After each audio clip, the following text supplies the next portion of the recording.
Buenas tardes, amigos. Aquí estamos como de costumbre en perspectiva. Estaremos en la entrega de hoy el licenciado Manuel Gómez y Grisel Cruz quien les habla. Esperamos que nuestro conversatorio de hoy sea de tu agrado y que nos acompañe. ¿Cómo está, licenciado? Muy buenas tardes, licenciada. ¿Cómo está usted? Yo me siento, ¿cómo decirle? En parte me siento bien, pero no del todo. Y voy a explicarle por qué no del todo.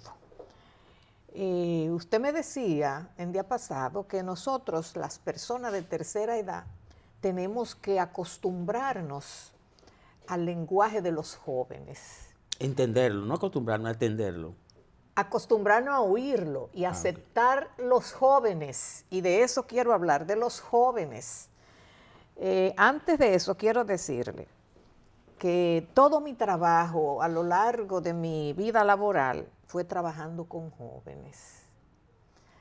Me parece que tengo un poquito sin jactancia, tengo un poquito de conocimiento para entenderlos. Y cuando yo en mi escuela de pedagogía estudié psicología de la adolescencia, eso me llamó mucho la atención y siempre me he quedado como consternada con los jóvenes. Mas ellos, no tengo quejas, siempre fueron muy respetuosos y aún lo son. Y yo siempre traté de entenderlo, porque además de maestra de ellos, soy madre. Y mis hijos fueron también adolescentes. Y yo traté de entenderlo. Y todavía no he podido desprenderme del calor humano que con ellos compartí. Y hago este comentario porque en la semana pasada, licenciado, hemos visto la participación activa de los jóvenes en diferentes edades, porque he visto en esa multitud jóvenes adolescentes y he visto también otros que ya han sobrepasado la adolescencia, pero son jóvenes. Y sabemos que la juventud se caracteriza porque actúa con la emoción, no muchas veces con la razón, pero tenemos que entender que eso es propio de la juventud. Cuando nosotros venimos a actuar con la razón, es porque ya estamos en el principio de la tercera edad. Y ese es el proceso biológico que todo ser humano experimenta a lo largo de su vida.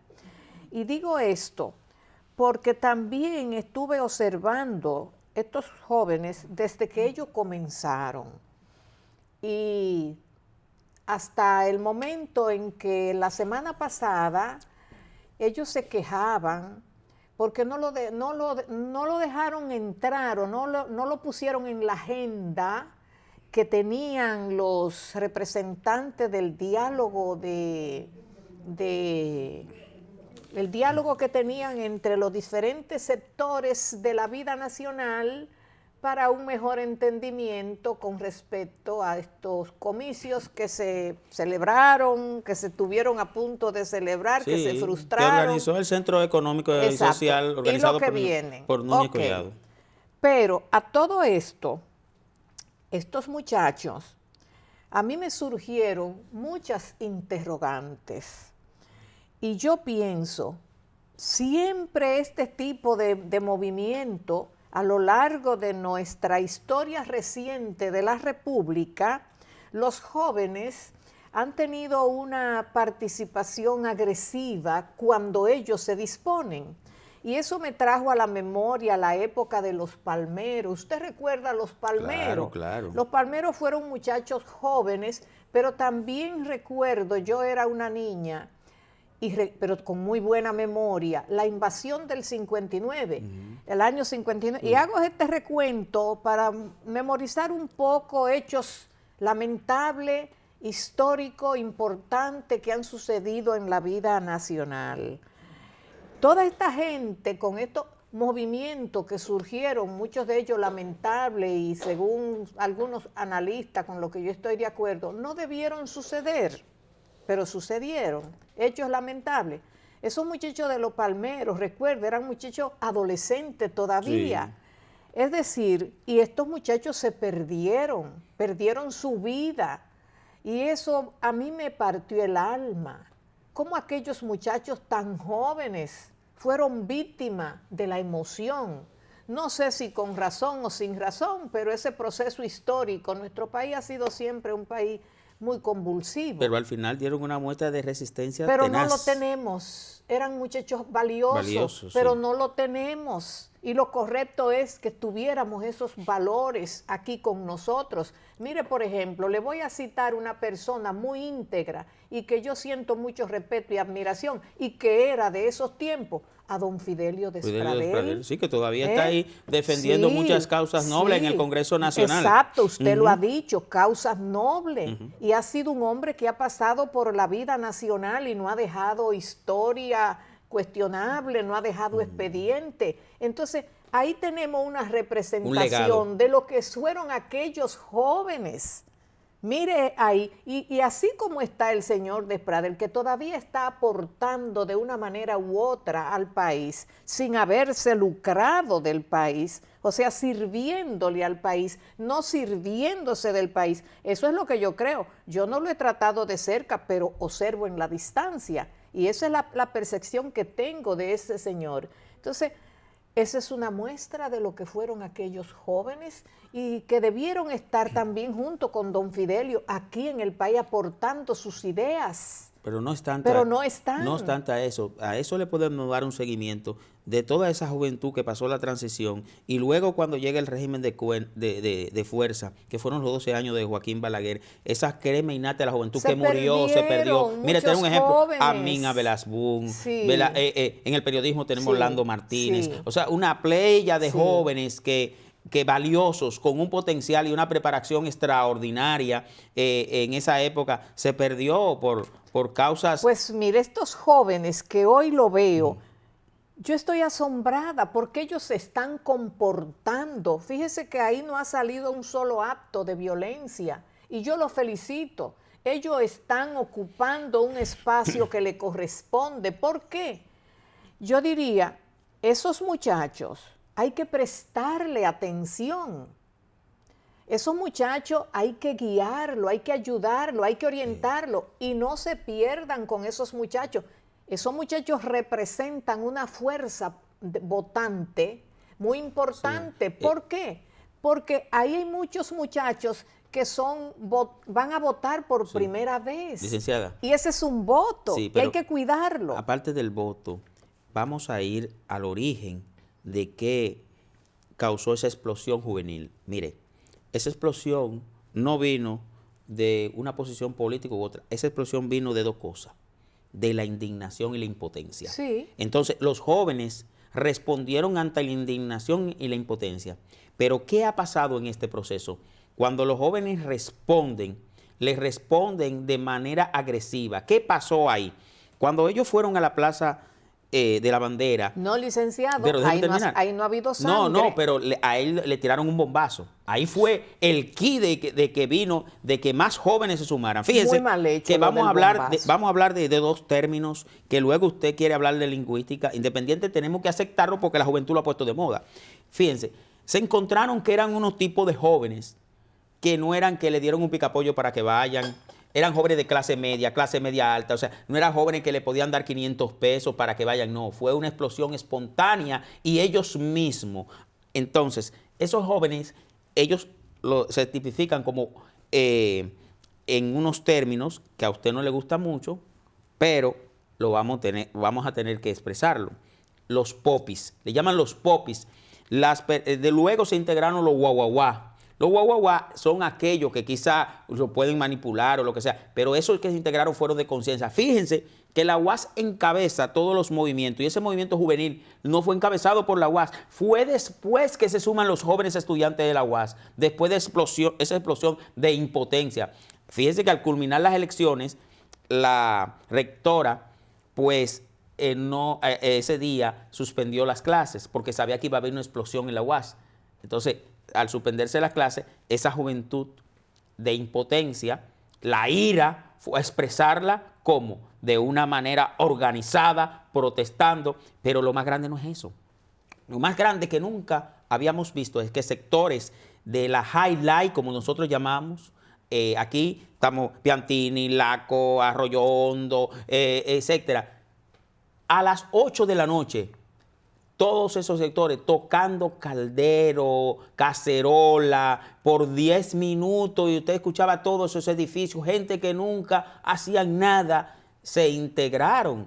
Y no obstante a eso, se ha dado una muestra de civismo, de que sí se puede presionar, se puede protestar sin incurrir en violencia, ni quema de goma, ni derramamiento de sangre, ni haciéndole daño a materiales al público, a nadie solamente, que de manera decente. Yo creo que esta juventud, independientemente de lo que le ha dado un ejemplo de protesta, un ejemplo de civismo, un ejemplo de que podemos cambiar las cosas sin tener que derramar una gota de sangre. Y creo que los países de Latinoamérica deben tomar ese ejemplo de República Dominicana. Sabemos que, por ejemplo, sectores como la Embajada Norteamericana, cuando vieron la situación del país, alertaron a sus ciudadanos y luego vieron cómo este país, esos jóvenes que tienen tanta energía, se mostraron de manera cívica. Y yo creo que es un momento para la clase política prestarle atención y que los tiempos están cambiando y que ya la política debe cambiar y que el sistema de gobernar debe cambiar, que debe ser más integral y menos corrupto. Yo creo que es momento de tomarle la palabra. No queremos que se agobie más a la juventud de forma tal que deba o se vea compelido a responder de otra manera. Bueno, licenciado, yo pido y quisiera que esos jóvenes sean cuidados, sean guiados, sean protegidos, que no caiga un solo joven maltratado físicamente y tampoco moralmente. Ellos se están comportando. Y asimismo, yo le pido a ellos que se sigan comportando con altura para que no den motivo a que los maltraten. Pero mire, licenciada, yo creo que eso ha sido escuchado porque las autoridades, por ejemplo, el día de la concentración, pues estaban los policías regalando banderas y flores a los jóvenes que iban a protestar. Banderas y flores, estamos hablando la policía.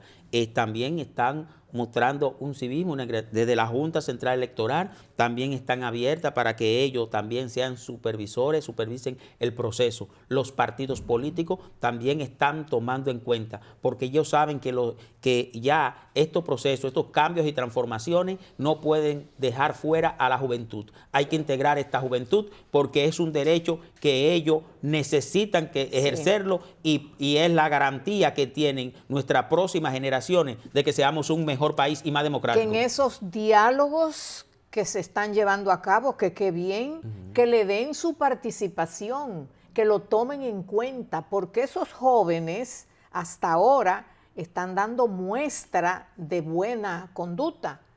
Y en la medida en que ellos, que espero que así no sea, sean ignorados, eso es un desafío de parte de quien lo intente, es un desafío a la emoción de ellos, porque la juventud, como he dicho, se caracteriza por actuar por la emoción. Y si ellos se sienten ignorados, siendo ellos también votantes, porque ellos tienen derecho al voto, ellos son ciudadanos, ellos tienen el derecho a reclamar, porque ellos son también miembros de esta sociedad y ya son personas que para elegir tienen su estatus civil para elegir y ser elegido. Y hay que tomarlo en cuenta y darle participación. Ahora, a sus mentores, ¿quiénes pueden ser? Sus padres, sus profesores, sus tutores, sus guías, quienes sean. Tienen que orientarlo bien para que ellos se sigan comportando y de su participación en estas importantes reuniones patrióticas hay que escucharlo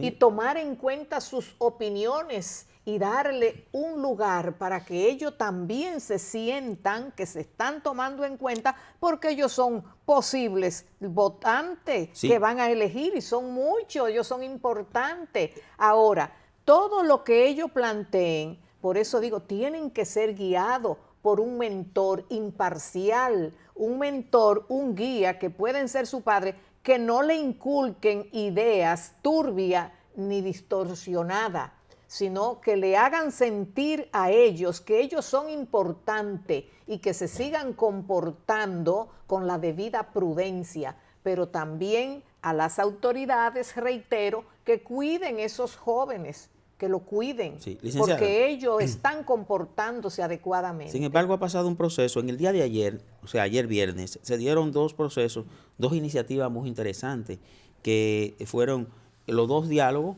Uno, en donde la juventud entregó un comunicado, donde expresan, y otro, hechos por ellos mismos. Hay una cosa que yo difiero de usted, es que esta juventud tiene cabeza propia. Es decir, usted dice, un mentor no. Ellos ya tienen la suficiente conciencia y la suficiente capacidad ya de articularse, organizarse, analizar, proponer y preparar propuestas. Ellos solos, Sí. oigan, ellos solos. Ya esos jóvenes, oigan, muchos de esos jóvenes, la gran mayoría, están cursando su carrera en la universidad.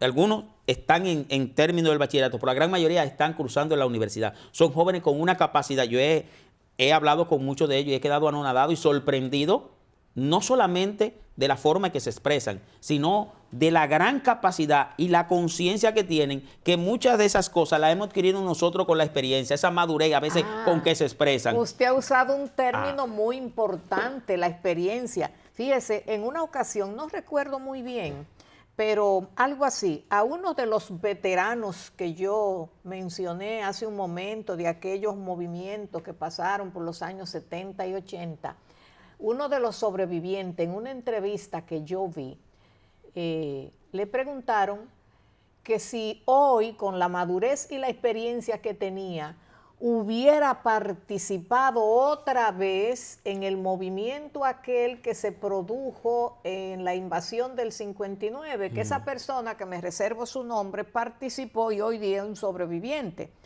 Y esa ¿Gómez Ochoa? No. Esa persona contestó más o menos, no fue textual, pero más o menos contestó que no hubiera repetido la misma actitud con la madurez que esa persona tiene hoy. ¿Por qué, le pregunta el entrevistador, por qué no hubiera hoy hecho la misma hazaña? Y le dijo, no, porque yo estuve allí. Cuando él dijo estuve allí, se refería a que estaba en la loma, en la montaña, cuando estaba en esa época. Y me reservo su nombre. Que él estuvo allí, pero que pasado unos días, cuando él comenzó a observar el escenario y a darse cuenta que la planificación no había sido la indicada para aquella hazaña, él decidió regresar, desconectarse del grupo y regresar. O sea, disponer la actitud. Entonces, le preguntaba el entrevistador, ¿cuáles motivos tuvo para desconectarse del grupo? Y dijo que no, que la programación hecha para aquella hazaña no se correspondía con el momento y que la capacidad para mantenerse allí no fue bien programada y que sabía que iban a perder porque no estaban lo suficientemente preparados para desafiar un gobierno con una fuerza a su favor. ¿Y tú hoy lo hicieras? No, hoy yo no lo hiciera porque me di cuenta que aquello fue una torpeza y ese es un sobreviviente. Sí. Y se murieron casi todos. Sí. Entonces, cuando usted hablaba de la experiencia de los jóvenes, yo que he trabajado tanto con ellos, sí, son muchachos muy inteligentes, sumamente. Quizás ahí hay jóvenes en las aulas universitarias que son más inteligentes que sus profesores. Pero hay algo, licenciado. Yo le traigo esta historia de este sobreviviente para que usted vea lo que vale la universidad de la vida, la experiencia vivida. ¿Por qué esta persona dice, no, hoy no lo hiciera? Porque me di cuenta después que aquello fue una torpeza. ¿Por qué dice que hoy no lo hiciera así? Por la madurez que ya esa persona a lo largo de su vida ha obtenido. Entonces, eso nos pasa a todos, porque todos fuimos jóvenes. Son muy inteligentes, pero la emoción es propia de la juventud y la inteligencia y la emoción de la madurez son diferentes, pero la madurez que recorrimos a lo largo de nuestra vida y nuestra experiencia nos da un terreno ganado a nuestro favor.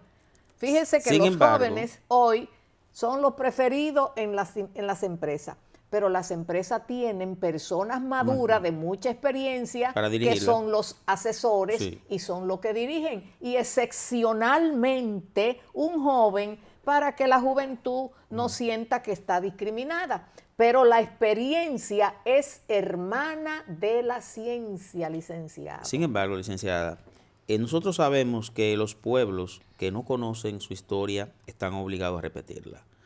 Pero yo quiero hacer una parte en que siempre es bueno hablar en el contexto histórico. El contexto histórico del 59 no es el contexto histórico de ahora. Estamos hablando que aquí se vivía una dictadura. El mundo era bipolar, es decir, existían dos potencias, Estados Unidos y la Unión Rusa Soviética Socialista.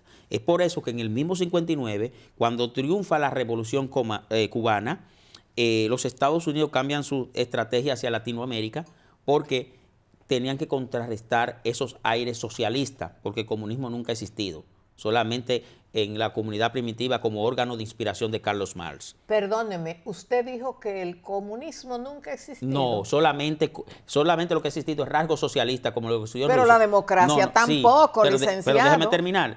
Solamente existió en la comunidad primitiva, cuando el hombre vivía en comunidad, que fue el órgano de inspiración de Carlos Marx para escribir sobre el comunismo.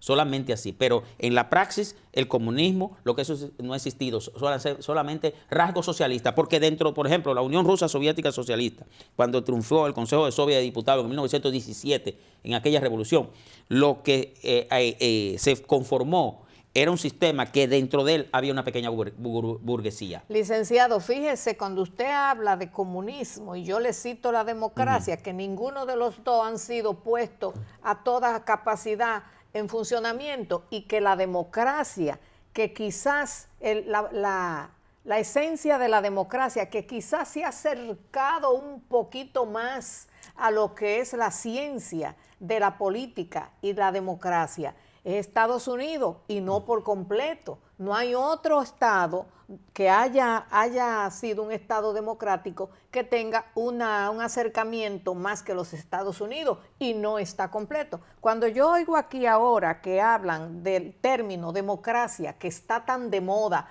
y que uno de los eslogans que oigo en estos días es respetar la democracia, conservarla, yo me quedo mirando y buscando quién es que lo está diciendo. Y sabrá esa persona que está repitiendo ese término que está tan de moda, estará en este momento consciente de lo que quiere decir democracia.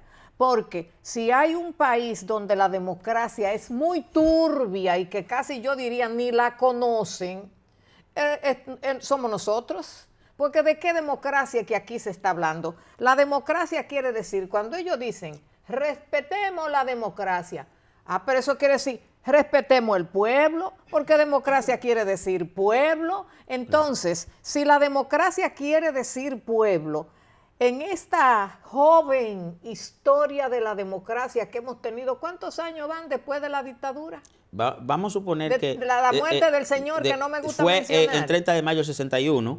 Pero 50 años van, sí, 60. Pero déjeme hacer un paréntesis ahí. A raíz de la muerte de Trujillo. No, permítame preguntarle. Sí. En esos años, esas décadas, 5 o 6 décadas que han pasado, dígame en qué momento de la historia joven de República Dominicana, podríamos llamarle historia contemporánea, dígame en qué momento es que el pueblo ha sido tomado en cuenta como el ente más importante de la democracia para el pueblo tomar decisiones. ¿Dónde? Que no recuerdo que la haya déjeme visto. explicarle. Yo creo que lo primero pinino que nosotros hicimos después de la dictadura de Trujillo fue cuando el Consejo de Estado, el 15 de diciembre del 1962, se aprobó, o sea, fue como ley, la ley 6132. sobre la expresión y difusión del pensamiento. Ay, que de eso que quiero que hablemos.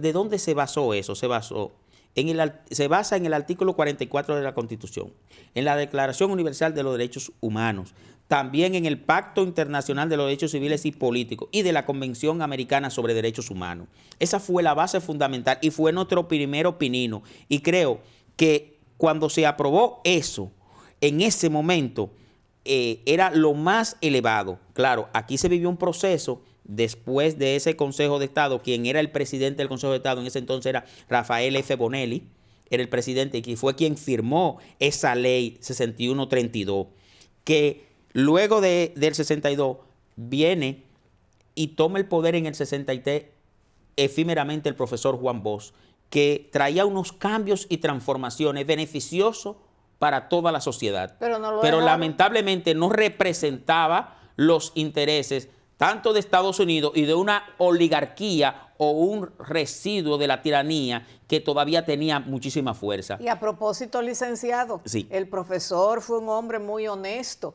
pero fue muy mal profesor y me excusa. No, los estudiantes fueron malos. Los estudiantes fueron malos. Siempre les he reconocido su mérito. Óigame. Aquí, por ejemplo, tenemos un estudiante de Derecho. Y cuando un estudiante me sale, el profesor me quemó. Digo yo, ¿te quemó el profesor? No, te quemaste tú. Los profesores no queman, ¿verdad? Entonces, fueron los estudiantes que salieron malos, no fue mal profesor. Pero licenciado, permítame decirle, cuando un profesor no logra los objetivos buscados, tiene que revisarse. Usted tiene razón, pero mire, le quiero aclarar algo. Cuando un estudiante, por ejemplo, en el caso de usted que da clase en altas casas de estudio, es decir, en universidades, usted se encuentra con un fenómeno que a veces sucede con algunos estudiantes, pues producto de nuestro sistema educativo van con deficiencia. Y esos estudiantes que tienen esa deficiencia, pues hacen que su ritmo de clase para que vayan a la par se atrasen. Y hay que coger mucho. Esos estudiantes a veces pasan, pero con notas promedio, no tanto excelentes, pero no es producto de ellos, sino con esa deficiencia. Yo recuerdo que cuando yo fui a la universidad, en la Universidad Autónoma de Santo Domingo, existía el colegio universitario. Eso era un filtro donde usted cursaba 2 semestres y tenía que aprobar 24 créditos para irse a facultad. Habían estudiantes que llegaban a prueba académica, porque que usted no puede llevar a una carrera un estudiante, por ejemplo, en el área de ingeniería, que no se desenvuelva en la matemática y en la física, para ponerle un paréntesis. Usted no puede incursionar a un estudiante en el área de las letras, donde tiene confusión al escribir en el singular y el plural, o sea, sin ninguna concordancia. Entonces, yo creo que también esas son situaciones que aquí se dan, todavía nuestro sistema educativo tiene esas deficiencias, aunque usted no lo crea. Y si usted no me cree, yo la llevo a enseñarle. No, espérese. Usted va a dudar de mis años en las aulas. Me siento con capacidad porque antes de entrar a las aulas yo estudié pedagogía. Mucho mejor, sabe enseñar. Bueno, yo no puedo jactarme de que sé enseñar. Los resultados son lo que hablan, porque yo soy muy amiga de los resultados. Y para terminar sobre la ley...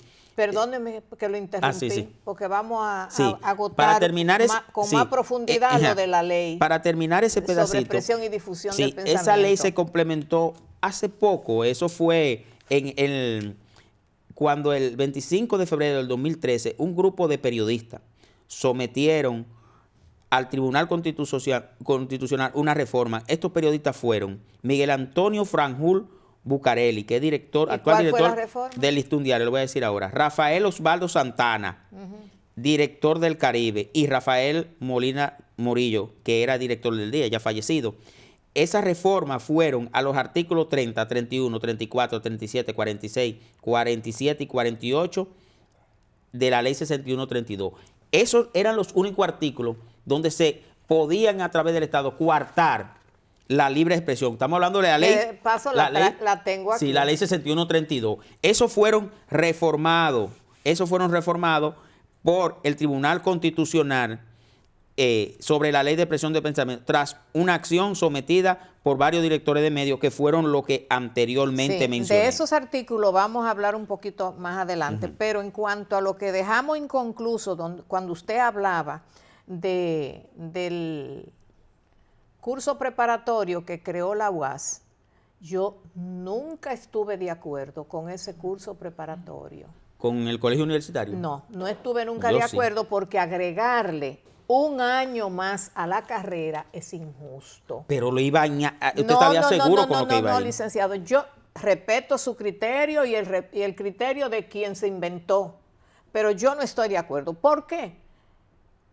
Que porque llegaban con deficiencia. No, mire, ese año tiene un esfuerzo físico de estos estudiantes y de la familia, y que la mayoría de estos estudiantes son jóvenes pobres que necesitan una carrera para crecer, que lo hacen con muchísimos sacrificios y precariedades, y el objetivo no es prepararlo porque lleguen deficientes. No, licenciado, yo no estoy de acuerdo. ¿Usted sabe dónde es que había o que hay que reforzar la capacidad académica del educando o del estudiante en este caso?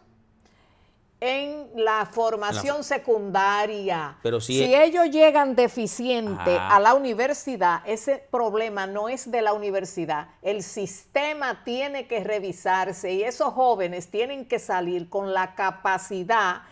Usted no ve que en Estados Unidos y en los países organizados no todo el mundo va a una universidad.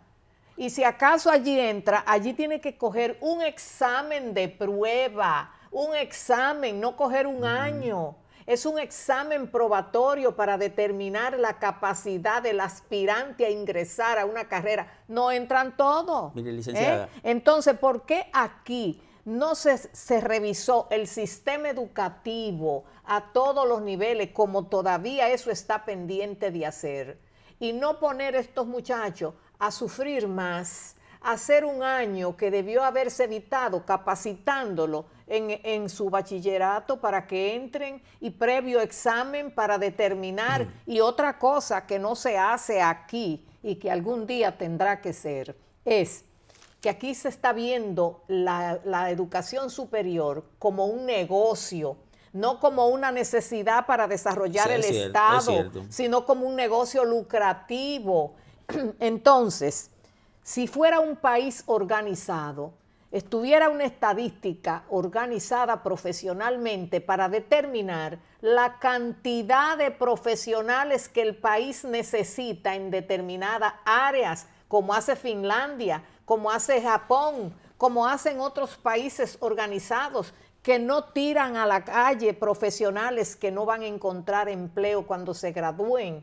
Entonces, por ser un país desorganizado, con un sistema educativo fracasado a todos los niveles y una educación superior que ve más el negocio que el desarrollo del país, ¿cómo usted va a tener? Mire, aquí en el país, en Francia, la cantidad de abogados que hay en Francia, en el país entero, no supera lo que hay aquí en Santo Domingo, en la capital nada más.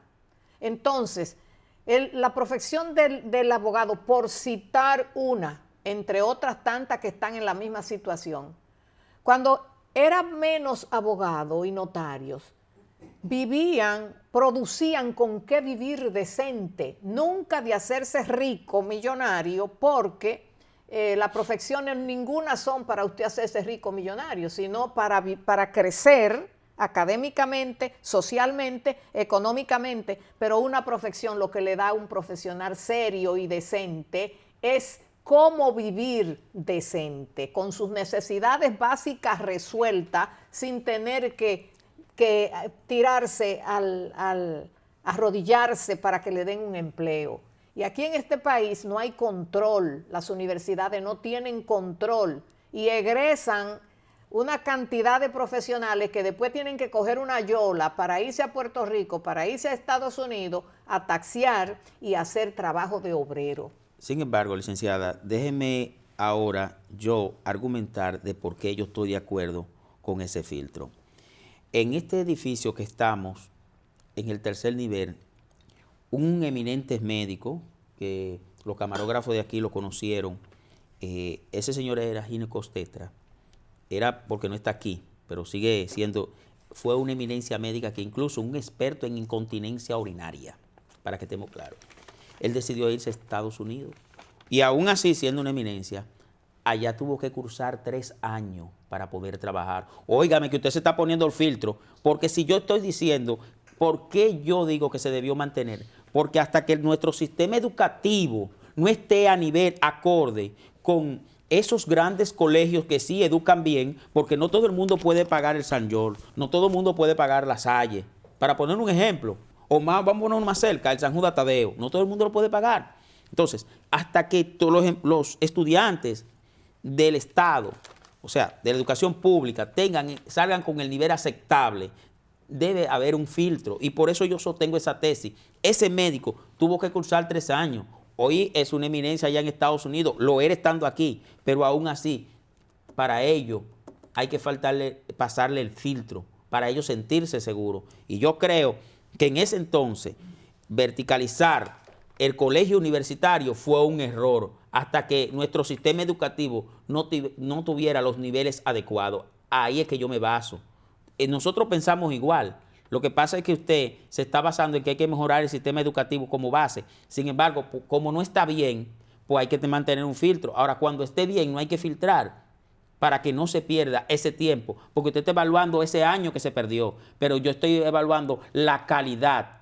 No es el tiempo, sino la calidad de ese estudiante. Fíjese, aquí voy a citar, hablando del sistema educativo y de la calidad académica, voy a citar esta entrevista que la dio este eminente intelectual español.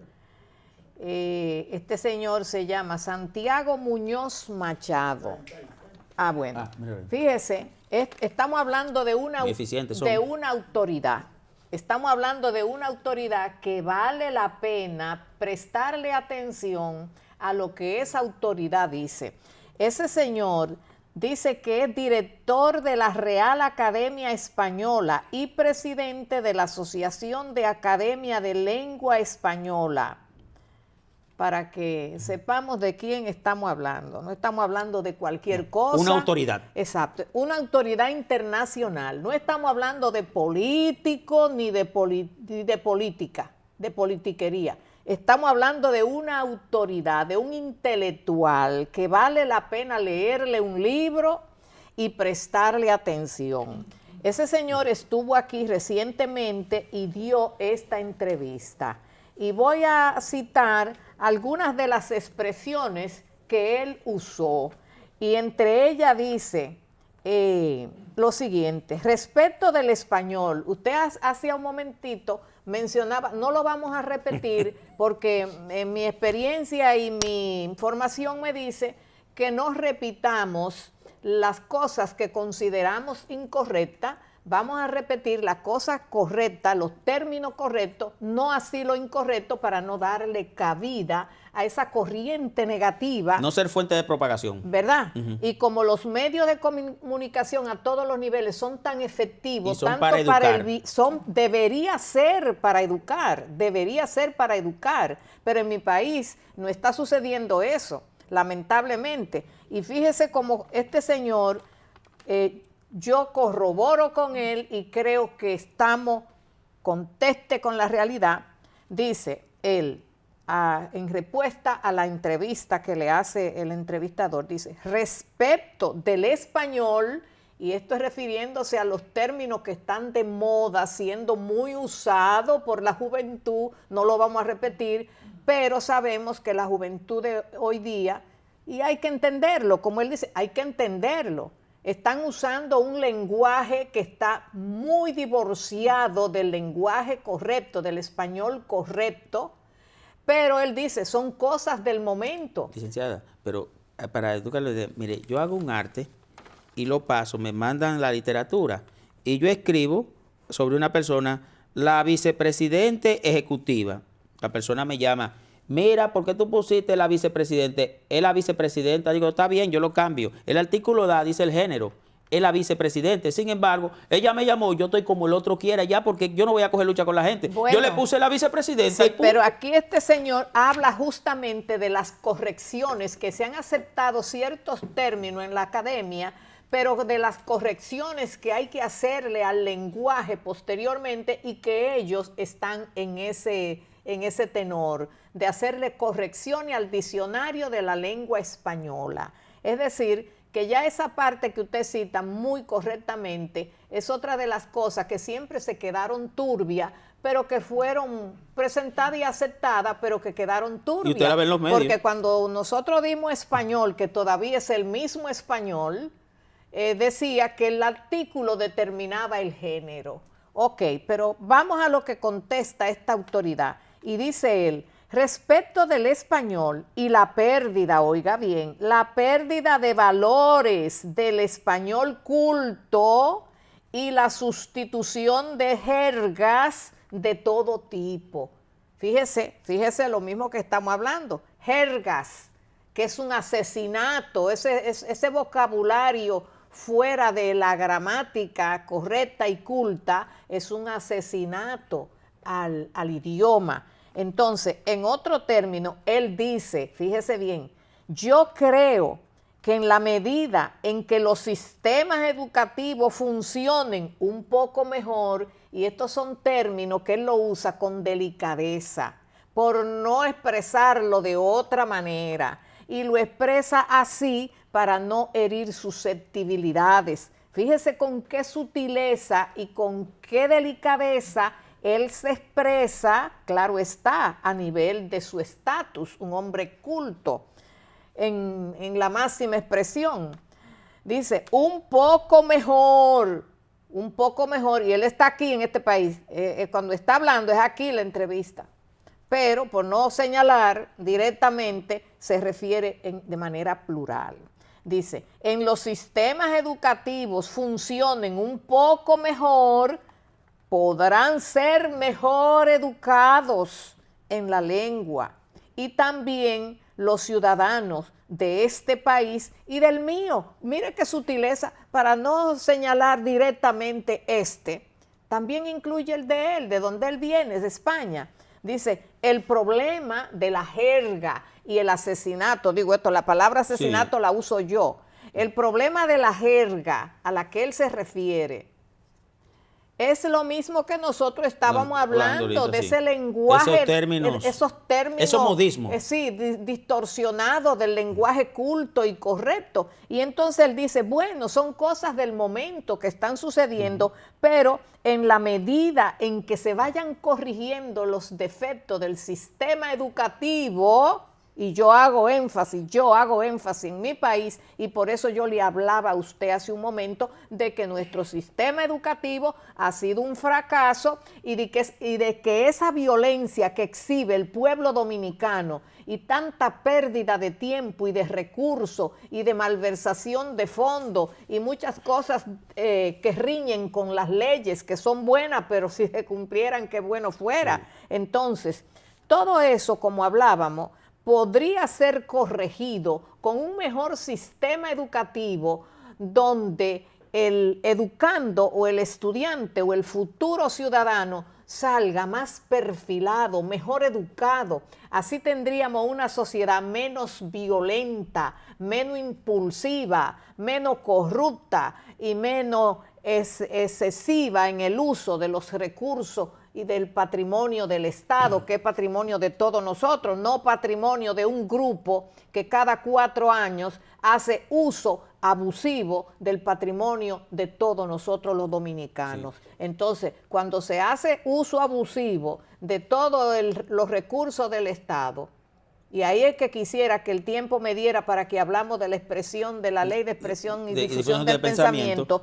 Cuando se hace uso abusivo de los recursos del Estado, estamos hablando de un exceso y no estamos hablando de democracia, porque eso no es democracia. Bien. Y por eso yo le decía, y las personas que están usando en su boca el término democracia, estarán conscientes y sabrán de qué están hablando. Porque si hablamos de democracia, democracia quiere decir respeto al patrimonio del Estado y respeto al pueblo, porque donde hay democracia, el pueblo es el primero y hay que escuchar el pueblo y tomarlo en cuenta. Y el verdadero poder lo Pero representa aquí el que no es político ni milita en un grupo de eso, no es escuchado, no vale nada. Entonces, ¿de qué democracia es que estamos hablando? Cuando él dice, y el nuestro, refiriéndose a nuestro país, yo quiero resaltar algo. Primero, nuestros Perdóneme, idiomas... y fíjese lo que él sigue diciendo. Creo que falta, oiga bien, licenciado, con qué sutileza él describe el escenario de nosotros en términos educativos. Dice, creo que hace falta ponerse serio. Oiga bien, licenciado, hace falta ponerse serio y pedirles que se tomen en serio las lenguas, que la enseñanza de la humanidad en general, de las lenguas en particular, se tome como programa educativo más eficiente y más exigente. Licenciado, con mucha delicadeza y mucha sutileza, le dio en el clavo al sistema educativo dominicano. Quiero decir algo. Referente a nuestro idioma, ustedes saben que nuestro idioma, o los idiomas, nacen del latín. En el caso nuestro, nace del latín vulgar. Nuestro idioma, en realidad, no es... Fíjense que nosotros no usamos una América voceante, no usamos, por ejemplo, usamos el ceseo y el yeísmo. El ceseo es la pronunciación de la Z así como S, el yeísmo que es la doble L como Y. ¿Por qué? Porque nuestro idioma nace del castellano, pero además el castellano se consolidó como un idioma cuando salió una obra que quizá ustedes recordarán que se llamó El Cantar del Miocí. El Cantar del Miocí es que consolida el castellano como idioma, porque el castellano en ese entonces era como un dialecto. Al aparecer esa obra, El Cantar del Miocí, entonces entra el castellano como idioma, que es nuestro verdadero idioma, que es el castellano. Por eso le expliqué por qué nosotros no hablamos con la Z, entonces hablé del ceseo, hablé del yeísmo, ¿verdad que sí? Entonces, partiendo de ese origen, de lo que es nuestro verdadero idioma, el castellano, nosotros estamos incluidos en habla hispana y la Real Academia de la Lengua Española, porque son todos los idiomas y el castellano es español, pero digo la variante que nos toca a nosotros, pertenecen a la Real Academia de la Lengua. ¿Qué crítica yo le tengo a la Real Academia de la Lengua? Que ahí entra lo que dijo la licenciada. La Real Academia ha reconocido muchos términos por su uso. Entonces la licenciada tiene miedo que esos términos se sigan. Fíjense que ella dijo, no los repitamos, porque su uso puede generar en un futuro en que la Real Academia por su uso lo tome en cuenta. Y eso es lo que la licenciada quiere tratar de evitar, para evitar una distorsión más en nuestro idioma. ¿Es así? Claro, porque la fuerza del consuetudinaria o la fuerza de la costumbre, cuando el pueblo arrastra con la costumbre, fíjese que hay un decir, que una expresión muy antigua que dice, la costumbre es una de las fuentes del derecho. La costumbre es una de las fuentes principales del derecho. ¿Por qué? Porque cuando un pueblo hace fuerza su mayoría en una costumbre, el legislador, al fin y al cabo, contra el pueblo nadie, donde hay democracia, nadie contra el pueblo.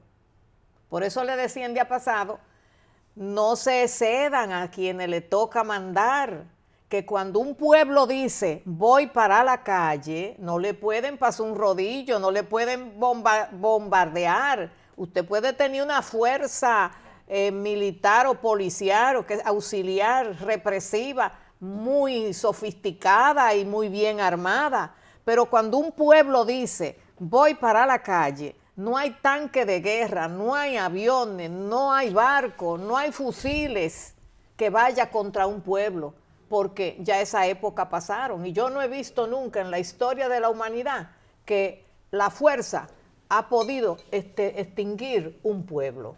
Es decir, por eso digo, cuando un pueblo arrastra con la fuerza de una costumbre, al legislador no le queda otra cosa que no sea legislar en torno a la costumbre. Y de ahí viene la expresión de que, la expresión no el principio, de que la costumbre es una de las fuentes principales del derecho.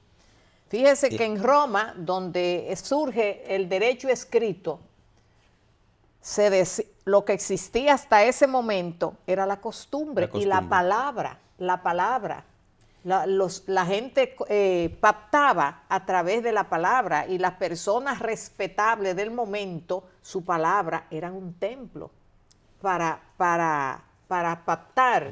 Entonces, luego cuando surge el derecho escrito, es recogiendo la costumbre. Por eso, cuando un pueblo comienza a arrastrar, como usted decía, con un lenguaje contra el lenguaje culto, pues no le queda más a la academia que en contra muchas veces de su principio y de su voluntad aceptarlo. Por eso yo le decía, no vamos a repetir las cosas mal hechas para no darle cabida. Y ahora quiero pasar, licenciado, nos queda poco tiempo. Pero antes de pasar, hay algo que no quiero pasar por alto. Usted está hablando del uso, pero en el uso tenemos que tener cuidado. Mire, por ejemplo, las drogas. Las drogas per se no son malas. Ahora, el problema es el mal uso que se le da. Las drogas para medicina, para la ciencia, son buenas, pero el problema que ha ocurrido con este esquema de adictos que tenemos es el mal uso. Licenciado, ese tema de la droga, pero déjeme terminar, que yo lo respeto. Déjeme terminar. Sí. Puse un ejemplo, otro ejemplo. El uso de las redes. El problema de las redes no son malas, es el mal uso que se le está dando a las redes. Pero tocando el tema de la droga, licenciado, esto sería para otro programa porque no tenemos tiempo. Y lo de las redes también. Desde mi humilde punto de vista, eso es mentira, que la droga no se quieren atacar. Eso no es verdad, porque ese es un negocio muy lucrativo y no paga impuestos. No paga impuestos. Entonces el negocio de la droga no es de chiquito. No, el claro. Consumo sí es de chiquito por ignorancia. Pero déjeme decirle. Pero no se quiere combatir las causas que motivan la droga, ni el daño que hace la droga. ¿Cuál es la población mayor consumidor de droga? ¿Los Estados Unidos? Bueno, yo no tengo datos estadísticos. No, esos datos están yo ahí. Sí, es el mayor consumidor. Ahora, mire, usted habló de la intención del legislador. Y yo le voy a poner un ejemplo. Algo que usted me mencionó por las redes, o sea, por el WhatsApp. Usted me habló sobre la Comisión Nacional de Espectáculos Públicos. Sí, ¿Se acuerda? Pero yo quiero hablarle. Esa comisión, cuando se crea aquí en el marzo del 1971, el reglamento 824, el cual regía.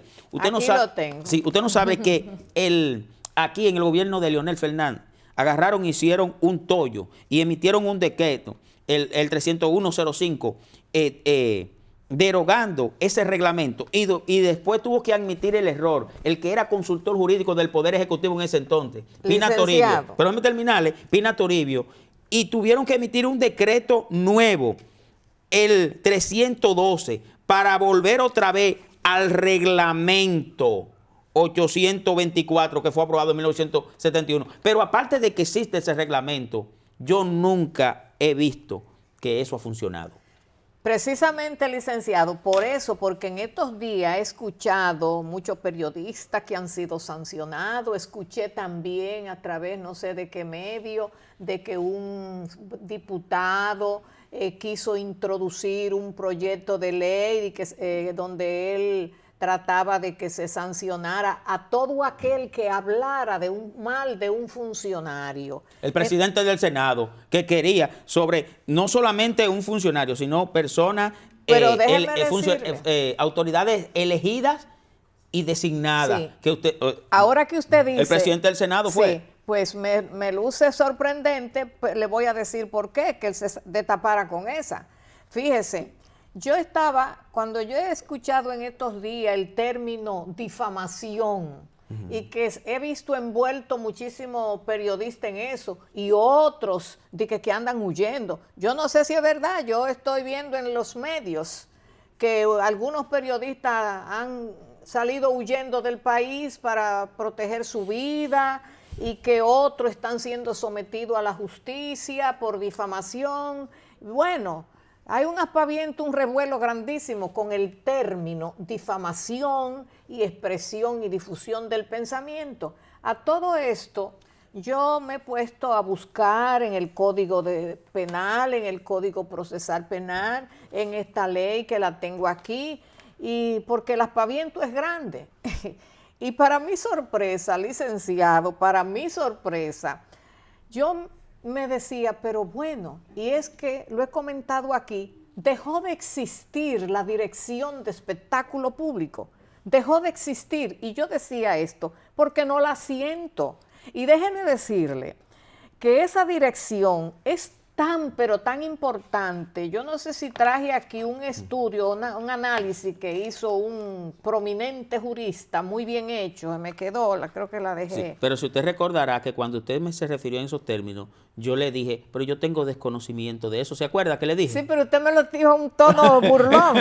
Pero yo me quedé sorprendida porque yo pensaba, pero ¿será que esto es letra muerta en el organigrama estatal? Pero después que yo le doy una revisión a la ley, al código, para refrescar mi memoria, veo que esta división, si es una comisión o es una división de alguna institución, es tan importante, pero sumamente importante, pero eso es en literatura, porque de hecho no se siente, y si se sintiera, contribuyera a lo que acabábamos de hablar sobre el asesinato del idioma y las pérdidas de valores. Mire, fíjese, perdóneme, ¿quiénes integran esta comisión? Para que usted vea la importancia de la comisión, la integran, para mi sorpresa, yo pensaba que esto debía salir directamente de Cultura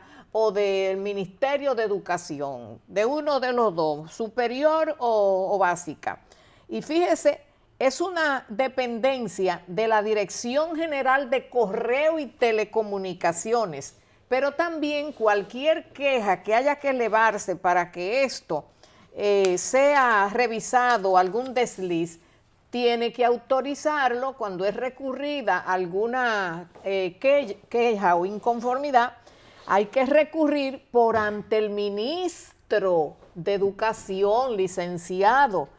Pero me gustaría saber qué piensa. Él no va a prestar atención porque esta gente está muy alta, pero ¿qué piensa el ministro de Educación con respecto a la Comisión Nacional de Espectáculo Público? Licenciada, permítame, porque como queda poco Perdone, tiempo. está envuelta la Policía Nacional, está envuelta además Interior y Policía. Interior y Policía. Sí. O sea, quienes están envueltos, ya casi no tenemos el ayuntamiento sí. Y una cantidad de instituciones importantes. ¿Y sabe por qué cada una de estas instituciones? Yo tengo mucho que comentar y algunos artículos, pero ya el tiempo no nos da. Pero lo que quiero Perdóneme, para terminar la idea, sabe que básicamente la ley habla de la pérdida de valores, habla del lenguaje a través de los medios, habla incluso de los movimientos y ademanes morbosos y atentatorios a la moral y a la decencia de la sociedad. Yo quiero contestarle eso. Sí. Lo que yo quiero decirle es que en mi juventud no había ese problema con eso. Porque existía doña Zaida Ginebra Viuda Lobatón, que aquí lo que se debe hacer es estudiar la vida de esa señora y ver que sí se puede cuando existe política, cuando existe carácter, cuando se quieren hacer bien las cosas. Incluso, licenciado, hay algo importante sobre las canciones que motivan a la violencia y al sexo, a los niños. De todo habla la ley, de todo eso. Incluso el otro día vi un revuelo ahí de que con unas canciones que motivaban, que impulsaban o motivaban a los niños al sexo y a los adolescentes, el sexo a destiempo. Cada una de esas canciones debe ser revisada antes de publicarla. Y se hace eso, porque todas esas canciones que hoy están de moda en nuestra juventud, que no son canciones, que es como una manera de hablar y ponerle música. Ellos se llaman artistas y le llaman a esto canciones. Pero ellas motivan a la violencia y motivan a los niños al sexo a destiempo. Todo eso debe ser controlado porque esa comisión debe provenir directamente del Ministerio de Educación. ¿Pero de qué comisión usted me habla, licenciada? De la comisión de espectáculos. ¿Y eso existe? Bueno, licenciado, por eso me pregunto, ¿y existe? Porque no funciona. Bueno, licenciado, pero algo tan importante, ¿y qué dicen las autoridades? Ellos son responsables. A ellos no le importa, licenciada, a ellos no le importa nada de eso. No le importa a la juventud. Lo que quieren mantener este pueblo así sumido en la ignorancia, en la chabacanería, porque no le interesa, porque así es que se pueden lucrar y mantener una corrupción rampante. Esa es la realidad. Yo le hablé de doña Zaida, que si se quiere, se puede. Bueno, licenciado, necesitaríamos un poco más de tiempo para seguir hablando sobre la importancia de esta ley y de la pérdida de valores, que se habla mucho de valores hoy día, pero yo no sé de cuáles valores, si son materiales o son morales a lo que se refiere. Pero la licenciada me está hablando de eso, donde quieren sacar un moral y cívica de las escuelas, no quieren ni que siquiera que se lea la Biblia en las escuelas. Dígame usted. Pues bien, licenciado, ya no están exigiendo que nuestro tiempo culminó, pues estaremos dispuestos en otra oportunidad a comentar un poco más sobre esta ley.